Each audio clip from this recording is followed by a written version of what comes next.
Բարև ձեզ հարգելի հեռուստադիտողներ, CVK-ի տաղավարում այսօր հյուրընկալել ենք ազգային ժողովի քաղաքացիական պայմանագիր խմբակցության падգամավոր Ծովինար Վարդանյանին։ Բարև ձեզ Տիկին Վարդանյան։ Բարև ձեզ։ Շնորհակալություն հրավերն ընդունելու համար։ Ես եմ շնորհակալ հրավերի համար։ Սահմանադրական դատարան են դիմել 7 քաղաքական ուժեր, այդ թվում Հանուն Հանրապետության կուսակցությունը, պահանջելով անվավեր ճանաչել ընտրությունների արդյունքները։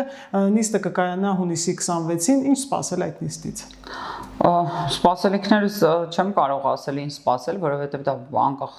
մարմին է, այսինքն իր որոշումներն եմ ավելի շատ ապավինում հասկանալու ինչ պիտի լինի,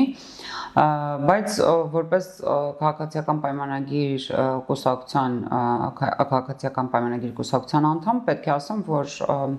ինձ համար շատ կարևոր են այն ձայները, որոնք քաղաքացիները մեզ վստահել են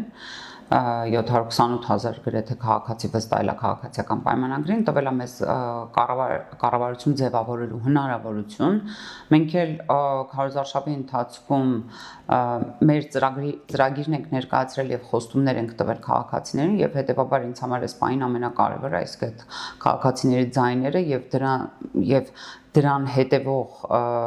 այսինքն կառավարման հնարավորությունը օգտագործել, որպեսզի իրականացնել մեր ծրագիրը էսը։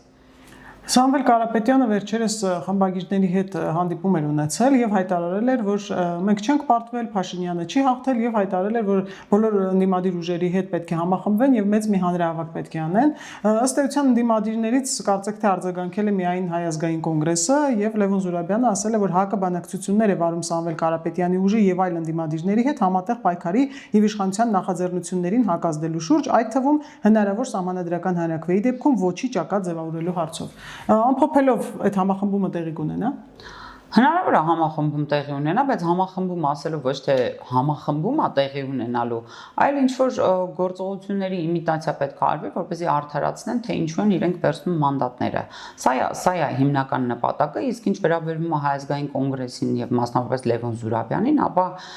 ես չեմ կարծում, որ դա արձագանքեր են, հենց նախընտրական շրջանից անկեղծ ասած նկատել էր իրենց մեծ մղումը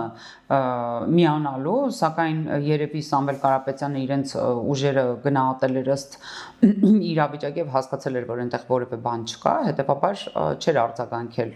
եւ չեղավ, այսինքն այդ հնարավորությունը համախմբումը առնվազն նախընտրական շրջանում։ Հիմա երկրորդ փուլով է առաջարկում իրեն Լևոն Զուրաբյանը։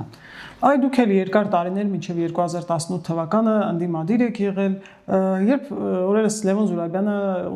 հաղորդումներից մեկի ժամանակ հայտարարել է, որ ՀԱԿ-ի էլեկտորատը շատ կարգապահ գնաց քվեարկեց Սամվել Կարապետյանի օգտին։ Դուք որևէ անգամ կմտածեք, որ ՀԱԿ որևէ ներկայացուցչի կողմից, հենց առավել եւս Լևոն Զուրաբյանի կողմից կհնչի եւ դուք կլսեք նման բան։ Մի կողմ թողնեմ նախ այդ սկզբունքային գաղափարական, հա, այսինքն ամեն ինչ Հայ ազգային կոնգրես, այսպես ասած, հռչակում էր որպես գաղափարախոսություն եւ այդ թվում սկզբունքայնությունը մի կողմ թողնեմ, ամեն դեպքում որևէ քաղաքական գործիչ, որը հավակնում է վարչապետի թեկնածու որպես հանդես է եկել եւ ասում է գնացել եւ կարգապահորեն ընտրել ենք եւ հետեւաբար ես կարծում եմ սա նման է քաղաքական ինքնասպանության, ավելին ասեմ, երբ այդ հարցազրույցից որոշ վերնագրեր հետո էլի տեսնում եմ, շատ նման է, որ այն անեկդոտի արտահայտությանը, որ ասում է մահը շարունակվում է, այսինքն գնալով հնարավորինս մարդը ինքը իրեն չգիտեմ ինչի քաղաքական ոչնչացման ճանապարհն է բռնել, բայց դա իրենց խնդիրն է։ Ես ասեմ, եթե այսպես վերլուծեմ մասնավորապես պատերազմից հետո ՀԱԿ-ի արած հայտարարությունները, ինձ համար առնվազն այլևս կասկածելի է, թե այդ հայտարարությունները ինչ նպատակի են ծառայել եւ արդյոք ծառայում են Հայաստանի Հանրապետությանը։ Լևոն Զուրաբյանը նաև կարծում է, որ փողոցային պայքարը պետք է առաջնորդի ընդդիմադիր դաշտի առաջատար ուժը, որն այս պարագայում ուժեղ Հայաստանն է եւ ոչ թե ՀԱԿ-ը։ Ժողովուրդը երբեք ինքնաբերաբար փողոց դուրս չի գալիս։ Թերևս մի փոքրիկ պատմական ակնարկ անենք, կհիշեք 2015 թվականին, երբ Գագիկ Ծառուկյանը եւ Լևոն Տեր-Պետրոսյանը բուրժուա դեմոկրատական հեղափոխություն էին անում, դա կանխողը եղավ Սամվել Կարապետյանը, բոլորս հիշում ենք ՀԱԿ-ի հայտարարությունները, ինչպես էին վերաբերվում Սամվել Կարապետյանին։ Հիմա ինչպես է ստացվում, որ այսպես մտերմությունը հայտարարություն փորձում անել։ Դե ես դրա համար եմ ասում, որ հիմա այսպես հետադարձ հայացք եմ գցում, իսկ միգուցե այդ ամենը, չգիտեմ, պասերով խաղ է եղել, որը ես չեմ ընկալել այդ ժամանակին, հա, որովհետև հիմա այն ինչ տեսնում եմ, իդեպ այդ արտահայտությունը, որը Լևոն Զուրաբյանը ասում էր, ավարտվում էր նրանով, որ մեր հետևից մարդիկ դուրս չեն գա, երբ համախմբում եւ փողոց դուրս գալու մասով ինքը բաներ անում, որ ճիշտ կլինի Սամվել Կարապետյանը հավաքի մարդկանց փողոց, եւ ինքը ճիշտ է գնահատում, իրենց հետևից ժողովուրդ ընդհանրապես դուրս չի գա, բայց ելի եմ ասում, երբ հետադարձ հայացք եմ գցում եւ այն զարգացումները, որոնք որ ես տեսնում եմ այսօր եւ այն խոսույթը, որը ձևավորում է Լևոն Զուրաբյանը, ոչ մի բանով չի տարբերվում, այսինքն բոլոր այն մարդկանց խոսույթից, որոնց մասով ես ունեմ հիմնավոր կասկածներ, որ ոչ հայկական շահ են սպասարկում եւ ավելի շատ նման են այլ երկրների գործակալական ինչ-որ ցանցի։ Ավազակապետության մասին առաջին նախագահը կհիշենք բոլորս, հա, 2008-ին, երբ այդ պիկը սկսեց հանրահավաքների, այսօր նայում ենք, որ այդ նույն ավազակապետության ներկայացնող ուժերի կողքին հայտնվում է Հայ ազգային կոնգրեսի անունը ինչ-որ հայտարարության տակ։ Դե դա արդեն ինքնին абսուրդ է եւ ավելին ասեմ, ընդհանուր առմամբ այդ ես չեմ պատկերացնում ինչպես կարելի էր այդ հայտարարություններից հետո եւ նման ժողովրդին այդ ժամանակ հավաքած դրա շուրջ համախմբած օրինակ ուժը երբևէ որոշել, որ կարելի է դրա մաս կազմել։ Չնայած երևի Գագիկ Ծառուկյանից հետո պետք էր արդեն սպասել նաեւ սա։ Ինչ եք կարծում, Սամվել Կարապետյանը կշարունակի մնալ քաղաքականության մեջ, հաշվի առնելով այն, որ իրենք արդեն իրենց վարչապետ էին, հենց նույն Սամվել Կարապետյանը իրեն արդեն վարչապետ էր հռչակել եւ նեղվում էր, երբ իրեն հարցնում էին, որ եթե ընդդիմադիր լինեք կվերցնեք մանդատները, թե ոչ։ Սամվել Կարապետյանը կշարունակի մնալ քաղաքական դաշտում այնքան ժամանակ, այսինքն քաղաքական փորձել մնալ քաղաքական դաշտում այնքան ժամանակ, ինչքան իրան կենտրոնից ասել են, որ դու կմնաս։ Սամվել Կարապետյանը կդադարի դա այն ժամանակ, երբ ինքը այլևս չի կարողանա, այսինքն իրեն հրահանգներ չեն լինի եւ ինքը անպիտան կդառնա։ Սամվել Կարապետյանը ճիշտ կլինի մտածի այն փողերի լվացման մասով, այսօր եմ ճիշտ ասած տեսանյութը տեսել, չգիտեմ դա այսօրվա էր թե ոչ, բայց լավ կլինի Սամվել Կարապետյանը իր փողերի լվացման գործի մասով մտածի, թե ինչպես է տարբեր կազմակերպությունների բաժնեմասեր, բաժնետոմսեր գնել եւ այդ Ղարաբաղում ինչ որ էներգետիկ գործունեություն ծավալելու մասով սարքավորումներ առել, որոնք հետո կարողացել է, այսինքն հանել նախ այնտեղից եւ հետո ստանալ Հայաստանի Հանրապետության կողմից օժանդակություն առ այն, որ ինքը կորցրել է, այսպես ասած, պատերազմի արդյունքում է դրանք եւ սա ուղղակի նողկալի եւ ամոթալի արարքա, որը հնարավոր էր անել եւ ավելի լավ կլինի Սամվել Կարապետյանը սրա մասին մտածի, թե ինչպես է պատասխան տալու հանրությանը, ինչպես է ինքը վարվել այդպիսի բարերարի անուն եւ կոչում եւ համբավ վայելող, այսպես ասած, այն ինչ ինքն է ուզում, հա, ներկայանա, իրականում պարզ գողության վրա է բռնվել։ Ընտրություններից առաջ էլ այսպիսի հայտարարություններ արեց Սամվել Կարապետյանը, հա, անդիմության համախմբման, բայց տեղի չունեցավ այդ համախմբումը։ Ըստ էս ո՞րն էր պատճառը, որ հիմա, երբ որ ոչ մի աղաղակող այդպես խախտումներ չեն եղել, թե իրենք փորձում են այդպես ներկայացնել, որոշել են համախմբվել։ Դե ոչ թե որոշել են համախմբվել, այլ բանից հետո, ինչպես տեսանք, մենք ընտրություններից հետո տեղի ունեցավ այն, որ մեր ընդդիմադիր ուժերի գլուխները որոշեցին կարևոր գործերով բացակայել Հայաստանի Հանրապետությունից։ Այսինքն շատ ավելի կարևոր գործեր ունեին Հայաստանի Հանրապետությունից դուրս, քան այդ պահին իրենց ընտրողներին որևէ բան ասելը, որովհետև եթե ներողություն դու 5 օր առաջ քեզ վարչապետ հռչակած վարչապետի, այսպես ասած, շոյվում ես ամեն քեզ պարոն վարչապետ դիմելուց եւ դրանից հետո արագ քո թիմի առաջնորդը այն է Նարեկ Կարապետյանը, Ռոբերտ Քոչարյանը, մյուս ուժի եւ Ծառուկյանն էլ իր հերթին որոշում են հանկարծ բացակայել եւ կարծում եմ այս չստացված երևի գնում էին տեղում ծանոթանալու թե հետագա քայլերը ինչպեսին պիտի լինեն եւ չստացվելուց հետո որոշեցին որ պետք է հիմա մի հատ համախմբում անենք ժողովրդին բացատրենք որ պիտի մանդատներ վերցնենք եւ սա նշանակում է որ իրանք գնում են ավելի միջնաժամկետ եւ երկարաժամկետ գործողությունների պետք է նշեմ որ այս ամենից հետո մեր պատասխանատվության դաշտն է այս պահին բացվել որովհետեւ մենք ունենք հստակ տված խոստումներ որ ի վերջո արդարությունը պետք է հաղթանակի եւ ի վերջո բոլոր այն մարդիկ, ովքեր Հայաստանի Հանրապետության պետականության անկախության դեմ ոտնձգություն են թույլվել, պետք է պատասխան տան եւ հետեւաբար այս պահին ըստ իս շատ կարեւոր են մեր գործողությունները, որ բոլորը պիտի արվեն, բոլոր այն գործողությունները այն ուղղությամբ, որպեսզի Հայաստանի Հանրապետության ինքնիշխանության անկախության դեմ որևէ մեկը այլևս թույլ չտա իրեն ոտնձգություն թույլ տալ եւ այդ թվում հայտնվել քաղաքական դաշտում։ Վարչապետը ազգային ժողովում անդրադարձել էր ձեր քիչ առաջ նշված խնդրին, որ մենք բազմիցս տեսել ենք կեղծված ընտրություններ, բայց որևէ մեկից մտքով չէր անցնում ճամպրուկը հավաքել եւ լքել կամ փորձել փախնել երկրից, հա, իսկ մենք տեսնում ենք, որ մեծ խոսող ուժեր, մեկը ուժեղ էր, մեկը հաղթող էր, բայց փորձում էին լքել երկիրը։ Երկիրը լքել ըստ իս ես էլ եմ ասում, նրանք հրահանգների կոնկրետ կարիք ունեն եւ եթե ուշադիր նայենք եւ Սամվել Կարապետյանի եւ Ռոբերտ Քոչարյանի հետընտրական, այսպես ասած, չգիտեմ, դա ինչ ասեմ, հարցազրույց ասեմ, ինչ ասեմ, որովհետեւ իրական դա ինչ որ տենց սցենարը եթե լսենք նրանց խոսույթը, ապա նրանք հստակ կարելի ասել ազդակ են տալիս, որ մենք կարիք ունենք սրա, կարիք ունենք նրա, կարիք ունենք հանդիպման, դեսպանների հետ խոսելու, կարիք ունենք հրավիրում ենք այն մյուս ասում եմ տրիգերի կարիք ունենք, որ հեղափոխություն անենք, ամեն մեկը իր կարիքները բարձրաձայնում է, երևի սա լավագույն տարբերակն է եղել խոսակցություն վարելու, որովհետև ըստ երևույթին կարող է զանգել են, զանգերին չպատասխանել այս անգամ, չգիտեմ։ Հակակոռուպցիոն կոմիտեն ամենօրյա ռեժիմով, հատկապես ուժեղ Հայաստանի ներկայացուցիչների հետ կապված ընտրակաշառքի դեպքեր է բացահայտում։ Շատերը արդեն ոնց որ թե հասկացել են եւ մտածում են, որ արդեն բացահայտումները շատ են եւ հեսա կգան իրենց հետևից։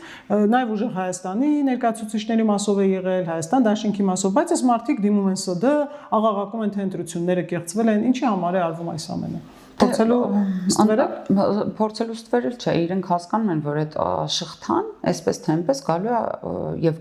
գալիս կպնում է իրանց եւ հետեւաբար ցույց տալու համար իրենք առաջինն են, այսպես ասած, աղաղակում, որ կեղծվել են ընտրությունները, ինչ կեղծվելու մասին է խոսքը, եթե դու գնացել ընտրակաշառք եք բաժանել։ Այո, ընտրակաշառքը եթե բաժանում ես, դա խնդիր է, դրա հետևից իրավապահները գնալու են, հասնելու են մինչև այն ամենագլուխները եւ տեսնելու են ինչա կատարվելու դրանից հետո։ Իսկ սա պետքա խստագույնս պատժվեն, այսինքն եւ ընտրակաշառք տվողները եւ նաեւ վերցնողները, որովհետեւ մենք գոյություն ունենք մեր պետության, պետականության սահմանադրության, չգիտեմ, մեր ապագայի, մեր երեխաների ապագայի հետ, ինչպես կարելի է այդպես վարվել դրա հետ։ Այսինքն մենք գիտեք, այդ արատավոր, այսպես ասած, անցյալը ընտրակաշառքներով ընտրություններ հաղթելու,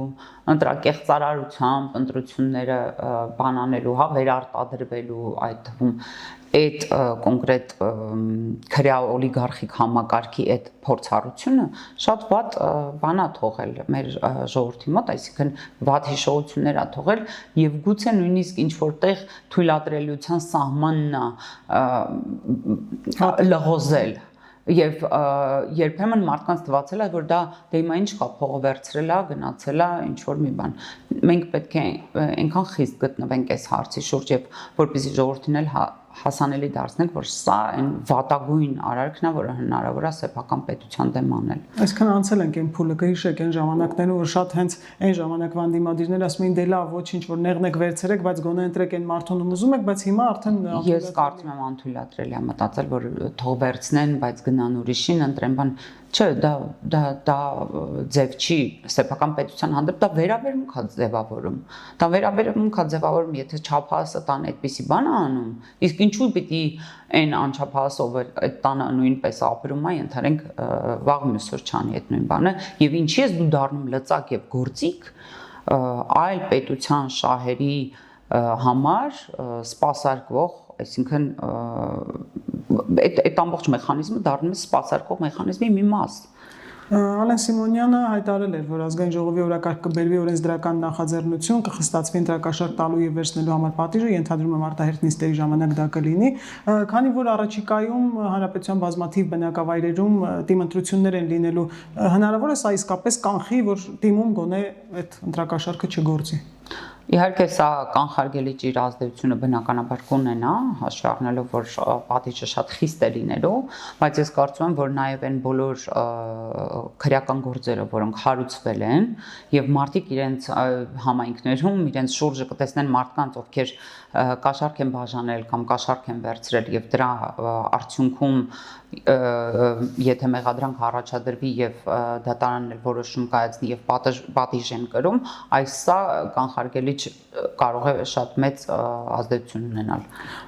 Ձեր գործընկերները այսպիսի մի նախագիծ են ներկայացրել, որ 6 ամսից ավել Հայաստանից բացակայողներին կարգելվի ընտրություններին մասնակցել։ Շատ է քննարկվում, որ դա խիստ է, երբեմն կան մարդիկ, որ ուղղակի գնացել են, ստիպված են գնացել եւ այլն, ինչ կասեք, հա, մի քիչ կմանրամասնեք։ Դե հանրային պահանջը այս ընտրություններից հետո ակնհայտ ձևավորվել էր, որովհետև, չգիտեմ, եւ սոցցանցերում եւ քաղաքացիների դիմումները տեսնելիս, այսինքն հասկանում ենք, որ մարդիկ վրթովմունք էին ապրում, մասնավորապես այն հայտնի տեսանյութերից հետո, երբ որոշ քաղաքացիներ, այսինքն երկքաղաքացիություն ունեցող մասնավորապես անձինք, ովքեր գալիս էին այլ պետությունից ընտրությունը կատարելու եւ արագ հեռանալու, որպեսզի ազդեցությունն էլ իրենց վրա տեղի չունենա, եւ սա բնական վրթովմունք է, որովհետեւ քաղաքացիները, ովքեր այստեղ ապրում են եւ իրենց օրգանական կապը հայրենիքի հետ ամուր է եւ իրենց երեխաների ապագան էլ կապված է Հայաստանի հետ, բնական վրթովմունք են ապրել, սրանից ծնվել է բնականաբար այդ նախագիծը, որն էլ պետք է այսպես ասած կարելի ասել հենց այդ օրգանական կապը ապահովի քաղաքացու եւ պետության միջեւ ըստ իս նախագիծը դեռ կքննարկվի իր բոլոր տարերով հաշվի առնելով որ այնտեղ չգիտեմ երբեմն հակադարձում են օրինակ եւ ըստ երևույթին որոշ օբյեկտիվ պատճառներ կան հա ընդդիմության համար մեկնած մարդիկ կամ այլ ինչ որ նպատակներով կամ իրավիճակներից ելնելով բացակայող ես կարծում եմ որ իհարկե պետք է քննել այս նախագիծը, որովհետև տեսնելով մասնավորապես թե ինչպես հնարավոր դարձավ դրսի լծակները, չէ՞ որ այդ մարդիկ դրսում կապիտալ ունեն, աշխատողներ ունեն, նրանք էլ ընտանիքներ ունեն, այսինքն լծակները օգտագործելով կարող են գալ եւ Հայաստանի ապագան եւ ճակատագիրը որոշեն, այո պետք է քննվի։ Ձեր գործընկեր Քրիստինե Վարդանյանի մի հայտարարության մասին խոսենք վերջին ճեպազրույցի ժամանակ, այսպեսի մի բան է ասել, որ իրենց ընտրողները իրենց առջև դրել են ռադիկալ պահանջներ։ Ըստ ձեզ ինչ նկատի ունի։ Չգիտեմ, ճիշտ ասած իրենց ռադիկալիզմը հենց այն սկզբից էր երևում եւ Քրիստինե Վարդանյանը, գիտեք, ես մի ժամանակ կարծում էի, որ այնց մոլորյալ նվիրյալ է Քրիստինե Վարդանյանը եւ լավ չի ընկալում, թե իրականում ինչ գործողությունների է մղում, հա, ինքը իր ընտրողներին եւ ինչ գաղափարախոսություն է տանում եւ ուր կարող է դա տանել այդ գաղափարախոսությունը ենթանենք Հայաստանին, բայց հիմա մտածում եմ որ ոչ, այդ բոլոր մարդիկ լավ էլ մտածված, լավ էլ հասկանալով տանում են, ռադիկալ ինչ գործողությունների մասին է կարծում եմ պետք է Քրիստինե Վարդանյանից հարցնել ինչ ռադիկալ գործողության մասին է խոսքը, որովհետեւ հաշվի առնելով որ իրենց քաղաքական առաջնորդը Ռոբերտ Քոչարյանն է, գուցե դրանք օրենքից դուրս ռադիկալ գործողություններ են։ Նաև ասել եմ Երևի իրենց ամենառադիկալը լինելու է, որ իրանք նորից վերցնելու են մանդատները, գան եւ չգան աշխատանքի, էսա լինելու։ Անուններ դնում են բոյկոտել։ Կամ մի քանի օր Իշխան Սաղաթելյանը շատ արագ կփախչի ոստիկաններից։ Չէ, Իշխան Սաղաթելյանը ընդհանրապես չի գալիս աշխատանքի։ Չէ, դրսում հա, բայց ժամանակ առ ժամանակ ինքը վիդեոյով մարդկանց հրավիրում է, այսինչ տեղը հավաքվեն, այսինչ գործի շուրջ։ Որ հետո ինքը փախնի։ Դե հա, հետո ինքը, բայց լավ է փախնում։ Նաև այսպեսի մի բան է հայտարարել Քրիստինե Վարդանյանը, որ ընտրակաշառք բաժանող մեկ ուժ կա, այդ թվում պետական, դա եղել է Նիկոլ Փաշինյանը, տերոր անող մի ուժ կա, ես կխնդրեմ նաև այս հայտարարության անդրադառնանք։ Ախր աբսուրդը այն է, որ այսինքն եկել են ժողովրդավար երկրում, օգտվում են բոլոր հնարավորություններից, այն ժողովրդավարությունը տրամադրում է իրենց խոսքի ազատությունը, այս այն եւ այլն, եւ երբ իրենք խոսում են օրինակ այդ բռնաճանշում, ռեպրեսիա, բան, երբ իրենք մոռանում են Ռոբերտ Քոչարյանի ժամանակ, ես ասում եմ, դա իմ անձնական փորձից եմ ասում, ես նույնիսկ իմ աշխատավայրում բացել հոկտեմբերի 27-ի հետ կապված գործ էի կարդում, 3 օր կարդալուց հետո ինձ կանչել ասել են, այսինքն հետևում էին ես իմ անձնական համակարգչով ինչ եմ կարդում եւ ինձ ասեցին դադարեցրու այդ կայքը մտնել։ Այսինքն այս աստիճանի ռեպրեսիաների միջով անցած քաղաքացուն ուզում է բացատրի, որ այս մայնինգ ռեպրեսիա դրա համար ինքը տենց ազատ նստել է ինչ ուզում է խոսում է։ Սա աբսուրդ է ուղղակի։ Ես կուսամ անդրադառնանք ձեր կարգախոսին, Տեր կանգնիր խաղաղությանը, Տեր կանգնիր պետությանը, ընդդիմադիրները հիշում եք ինչքան էին շահարկում, թե հեսա Սյունիքը կտա, հեսա այս սահմանամերձ հատվածը կտա, բայց հենց այդտեղ դուք առավելագույն ձայներ ստացաք։ Աշխատեց։ Դե ոչ միայն աշխատեց, ես կարծում եմ Հայաստանի Հանրապետության քաղաքացին մասնավորապես են քաղաքացիները, ովքեր ապրում են հենց այդ սահմանամերձ վայրերում, շատ լավ խաղաղության գինը հասկանում են, շատ լավ հասկանում են նաև որ խաղաղության արդյունքում է, որ մեր պետականությունը հարատևության ուղին կբռնի, որովհետև կոնֆլիկտը, ինչպես տեսանք, մեզ տանում էր անկման որպես պետություն, այսինքն եւ կախվածության մեծացում էր լինում եւ անկում էր տեղի ունենում, հետեւաբար այո պատասխանը քաղաքացին տվել է հունիսի 7-ին եւ կարծում եմ կարելի ասել նույնիսկ ապտակել է հունիսի 7-ին այս առումով ընդդիմությանը։ Նաև շատ էր շահարկվում, որ գյուղմթերքների սահմանափակումը դեպի Ռուսաստանի Դաշնություն, խմիչքների, ջերմուկի եւ ծաղիկների, դե իհարկե դա ընդդիմության առիթ տվեց բավականին շահարկումներ անել, թե ընտրություններից առաջ, թե հետո, բայց ես հիշում եմ Գավառում, երբ Արարատ Միրզոյանը ասաց, որ ելակ աճեցնող մի մարդ իրեն մոտեցել եւ ասել է, որ թեև ինքը տուժեց դրանից, բայց ինքը ավելի շատ կարեւորում է երկրի կայունությունը, անկախությունը, վարչապետն էլ հենց այդտեղ հայտարարեց, որ դուք պետությանը տեր եղեք, մենք ձեր ելակին տեր կլինենք։ Ձեզ մոտեցել են գործարարներ, ֆերմերներ այդ հարցը։ Ես ինձ չեն մոտեցել, ես տեսել եմ վիդեոներ, որոնք տեղ փոքրիկ վիդեոներ կան, որոնք Instagram-ում եմ տեսել, TikTok-ում եմ նաև տեսել նման, այսինքն հենց այդ գյուղմթերք արտադրողները, ովքեր խոսում էին այո այն մասին, որ դա չի էական, եթե կանգնած է պետության անկախության հարցը, բայց ես ուզում եմ մի բան ասել, որ այն ինչ ընդդիմությունը լավ չի ընկալել կամ չի ուզում ընկալել եւ ուզում է մանիպուլացնելով ոտնձգություն իրականացնել Հայաստանի պետականության եւ անկախության հանդեպ, դա այն է, որ Հայաստանի Հանրապետության ժողովուրդը շատ վաղուց իր պատրաստակամությունը, իր ցանկությունը հայտնել է ունենալ անկախ պետություն եւ տեր կանգնել իր պետությանը։ Այս պետությանը տեր կանգնելու, այսպես ասած, կարգախոսը ինքը բովանդակային առումով ապրում է Հայաստանի Հանրապետության ժողովրդի մեջ եւ այնքան աբսուրդ է, երբ դու գալիս ես կպնելու այն ամենաթանկ բանին, ինչ է ժողովուրդը կարելի ասել դարեր շարունակ հազիվ ինքը ձեռք է բերել եւ դու եկել ես ուզում ես տենց ելակով, այսպես ասած, կամ որևէ այլ ձևով դա իրենից խլես, բնական ռեակցիա է առաջանալու։ Հələ պետք է ասեմ, որ բավական բարի է գտնվել Հայաստանի Հանրապետության ժողովրդի ընդդիմության հանդեպ։ Եվ նաև ընտրություններից առաջ երբ այդ սահմանափակումները եղան արտադրանքի,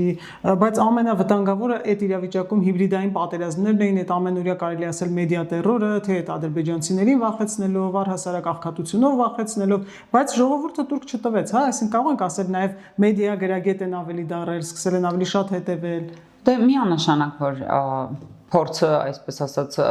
մարդկանց բնականաբար մասնավորապես պատերազմից հետո մենք չէ՞ այդ ժամանակ էլ պակաս հիբրիդային, այսինքն հարցակումներ տեղի չէին ունենում եւ այնպես չի, որ այս պահին էլ դադարել են կամ դադարելու են։ Ըստ իս ել եմ ասում, սա ուղղակի անցում է լինելու բանի երկրորդ մետադիչկայի երկրորդ փուլին անցում լինելու, որտեղ ըստ երևույթին ավելի միջնաժամկետ եւ երկարաժամկետ ինչ որ գործողություններ լինելու, այս պահին էլ այդ հիբրիդային որոշ բաներ տեսնում եմ ես եւ սոցցանցերում եւ կարծում եմ այո ժողովուրդը սովորել է որ պետք է կամայական ինֆորմացիա նախ ստուգել եւ ամենակարևորը կարծում եմ որ ժողովուրդը հասկացել է որ կարևոր խոսույթը որը ձևավորում է Հայաստանի քայլերը եւ Հայաստանի ապագան դա մեր Հայաստանի ներսում գտնվող, այսինքն